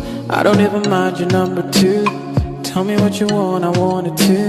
But if you wanna go, I understand why. I can never be the number one guy. Welcome back to the show, and we'll go straight into the economic, the effects of loneliness on our economic life. How does that happen? How does loneliness affect our economic life? Our social life, what did you say? No, economic life. Economic. So when people get lonely, does it affects them to the point where, you know what, I don't feel like doing anything. Okay, maybe I have a 9-to-5 job or I have a regular job. So they just do that job. Sometimes they call off, because they are in this depressed mood. They don't want to work. So they find all kinds of excuses to work hard or go to work. So they are calling off. And, this country, if you keep calling off, you end up losing your job. Yeah. And if you end up losing your job, maybe you'll be on social or some welfare kind of thing. And if that also is not guaranteed, and so you are in this state where you don't have money, you don't have a job. These are like states, these are situations that can happen to somebody who is lonely. And so that's what I want us to get into. A lot of times people don't even know their predicament, the economic predicament is as a result of their lonely state. And so that is what I want us to look into. Okay. What are some of the ways that loneliness can affect our economic lives? Well, I just want to touch on the opposite in terms of, let's say a person has been working a 9-to-5 and they have this idea that they want to do some type of, let's say, for instance, they create something that's going to cause them to become a millionaire, multimillionaire. And they've been working a 9-to-5. And so now all of a sudden they're a multimillionaire. Or let's say, for instance, they hit the lottery and they become this multimillionaire. Now, all of a sudden, the friends that they had, the situations that they used to be in, or the circumstances they used to surround themselves with, they no longer are around, or there's been a shift in their life. And I believe in that sense, even millionaires can feel lonely, or they'll feel like, I have no one to talk to, no one who understands me. People don't really want to be genuine with me. So in a sense like that, I'm just looking at it in terms of how a person can feel lonely even when they come into money, as opposed to not having any money. Okay. I just wanted to touch on that part. Kofi, do any of you want to take that on? Yeah, I can. I think you have a call coming in. Well, make your point, and then we can go to quickly, and then we can take the caller. I was going to elaborate a little bit further because we don't have time. So we don't have time. So Okay. I want you to make it concise. Sure. Okay. Yes. I think loneliness can also contribute, not just even on a smaller scale, but even on a national level. Okay. Economy. And again, we've seen incidents of gun violence and random shooting and killing people. And I don't want to link it again. I'm not a professional. I'm just giving like a realistic argument. A point here is like most of these people, if you go deep down into their life, you begin to understand how lonely these guys were. Now take it this way. If you take a life of somebody let's assume like all of this random shooting takes away about 5 people, working class. That is as our population losing at least 5 working people who would have contributed to our GDP for that year that lost their job, right? And then those people actually, their families are also going to be depressed. Oh my gosh. So the cascading effect of all these things are things that you may not even look into as to whether it's going to have economic impact, not only on their family or the person who just got shot and killed, but the nation or society itself. So that is why I wanted to make a point that it's something that I think people might overlook as to the economic effect of loneliness, and then the aftermath of it, what it can lead into. That's a brilliant point. That's what I was looking for, because we don't look at it this way, but our economy, our society as a people suffer economic disadvantage, or is at economic disadvantage if we get into this lonely state. And that is why we're talking about it. A caller is on the line. Please tell us your name and where you're calling from. My name is Joseph. I'm calling from Chicago here, from Joliet. Please go ahead, Joseph. Look, I was listening to the conversation, but I think we all in this way, we have a problem that we need to face. We have our mind. For me, I know that a mind to make the mind strong, to think positive. It takes 12 years to build. And so far, nowadays, me, I'm adult, my kid, I know that I have a kid that I know that I have to use that, tell them the right thing. It's going to take me 12 years to get their mind straight. But now we are adult, our mind already is messed up already. Now the best thing we do, we take all those loneliness and all those things. How can you make your mind without somebody have to come and tell you that you're okay, or somebody have to tell you that you are before? But we have to find a way to make our mind positive, to take these kids and talk to them every day, make sure the right way, make sure that you do the right thing and keep on saying those things. Because for me, I know that 98% of your mind is always telling you lies. Okay. It's always telling you lies. So all these problems will go around going this way. We as a woman, we get a problem. Okay. And we have to start looking at different way that our kids who are growing up, we know that they didn't teach us those things. So we have to start teaching that to our kids. So when they grow up, they know that the mind, when you set the mind that way and you put all that positive things inside, make it more strong, you know that you try to insult that 98% to make it positive in their mind. They won't do nothing wrong. Everything's going to be good with their life. Right. They know, because they will know in life you come down and then you come up. You don't need nobody to say something to you. They will know all those things. Okay. So I think we have a problem. It's our mind. Our mind is always lying to us. I hear our you. Mind lies. Thank you so It much. lies to us. Okay. All right. Thank you, Joseph. Because of time, we would have to continue here. We only have 5 minutes to go to discuss the next topic, which is our social life. I know you didn't get a chance to touch on economic briefly if you want to, and then let's move into social. How does loneliness affect our social lives? Do you want to touch on the economic thing? You want to? Briefly, and then because we only have 5 minutes. Okay. One of the things you have to do is you have to rediscover yourself again. You have to begin to take loneliness by the throat. And I know that's difficult, but when you're alone, it's hard. It seems like it's hard to do that. But just consider if you're alone, you can't do that. But what if you're around a lot of people and you're still lonely? You're now in the worst condition. But the challenge is to rediscover what you love. And the first thing you have to do is rediscover that you love yourself. And you have to also rediscover your greatness and uncover what it is about you that makes you special. Loneliness and things that have happened in our lives can cover up our special. Not what makes us special, but that we are special.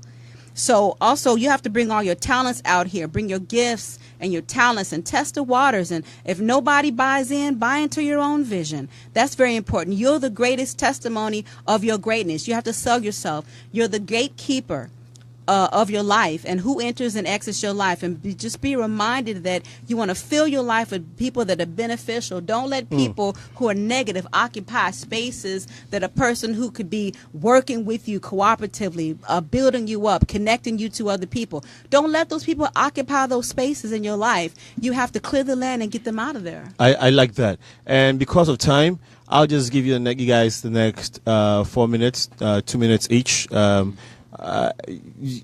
Marilyn, tell us how loneliness can affect one's social life, or some of the social vices that we see, and how they are connected to loneliness. And then summarize it for us, what we can do to actually come out of this loneliness, which is one thing that Joseph mentioned. And thank you so much, Joseph, for your point, which is fighting our minds, which speaks negative things to us most of the time.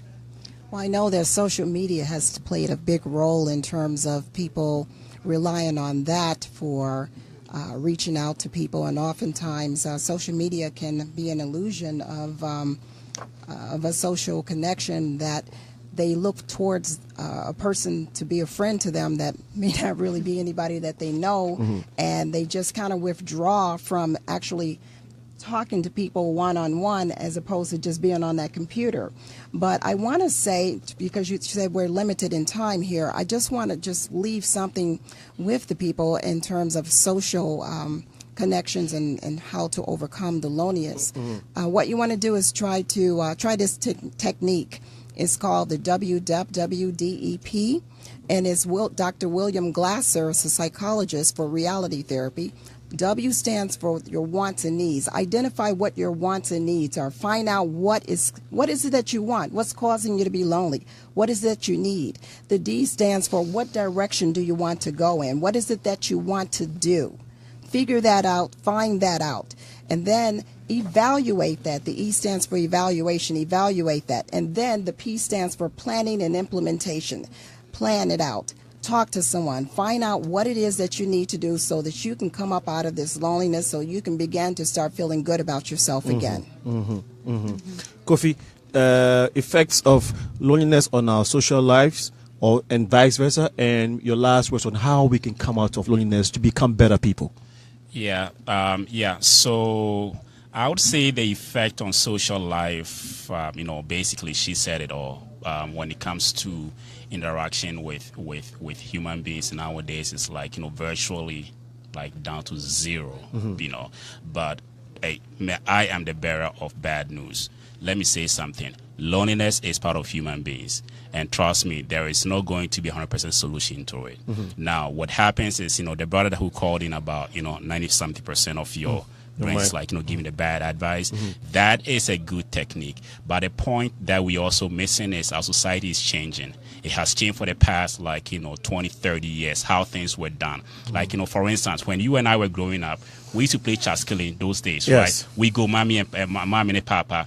We used to play soccer. We used to do all these things. These were things we stepped outside our boundaries to go out. You couldn't even wait to even get out of your house to go and play ball, come home and then get beat down by your parents because you just scratch your body, that kind of thing. But it was so fun, right? You go and they're just killing, you see the girls, mommy and papa. These are things that actually, took us away from being lonely. We went out there to have fun, right?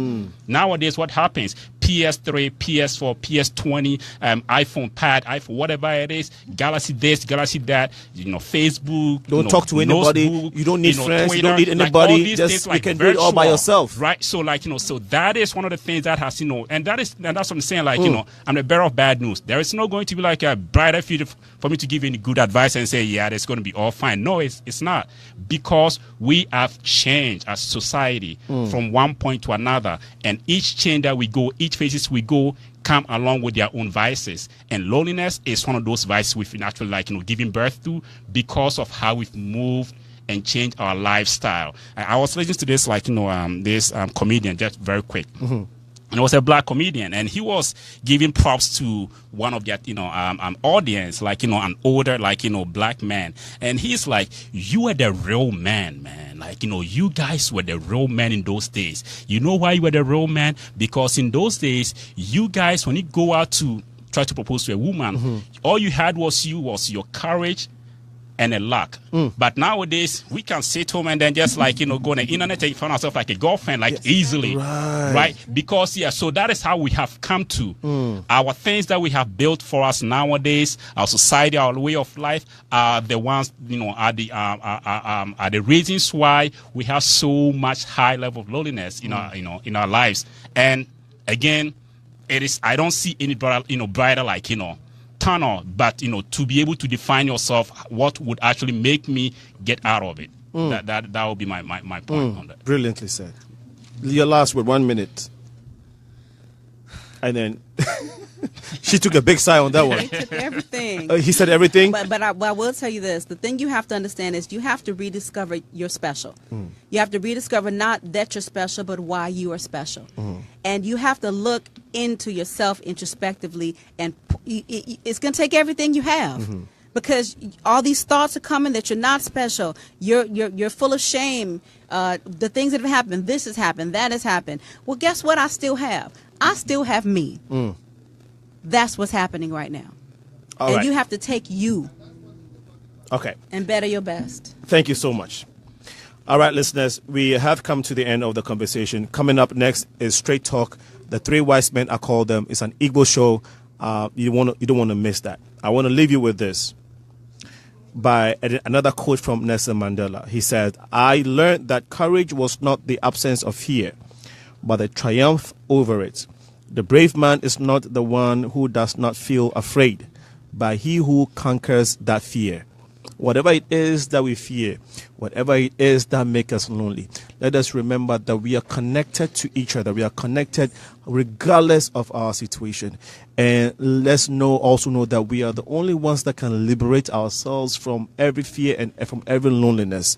And the more we do that, we can contribute to our economy, because loneliness affects our spiritual life, it affects our economy, it affects our health, most importantly, and our social life. Don't kill yourself if God has not killed you. All right. Thank you to my panels. Wonderful guest here, Marilyn Mason. Marilyn Mason, the CEO and founder of Stress Relief Oasis. Check her out. Website. What's your website again? StressReliefOasis.com. Your phone number? 708-620-2061. And you are also on Facebook. That's correct. And then the CEO of Cycrypt Company Limited, Stephen K. Kofi Asamoah. Yep. Thank you. And also an employee of IBM. IBM. The one who legally hacks into systems. I use the word legally because you have to pay attention. Yes. Yeah. I do things that people go to jail for, but I don't go to jail but for you are a blessed man. You are a blessed man. You are covered with the blood. Anyway, and then Cy Ghana Wembley. Also, thank you so much for being on the show. How can people get to your organization? I'm on Facebook, SYGHANA WIMBERLI.